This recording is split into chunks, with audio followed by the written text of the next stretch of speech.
Hey everyone, welcome back to the channel.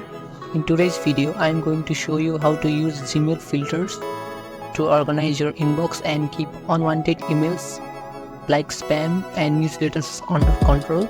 If you have been struggling with inbox, this tip will make your Gmail better. Let's get started. First, open Gmail app on your device. Now go to the search bar. From here you can easily find your emails by using various filters option.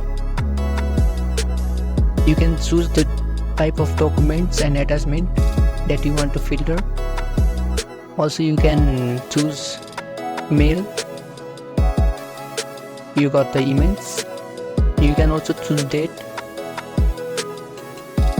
Another option,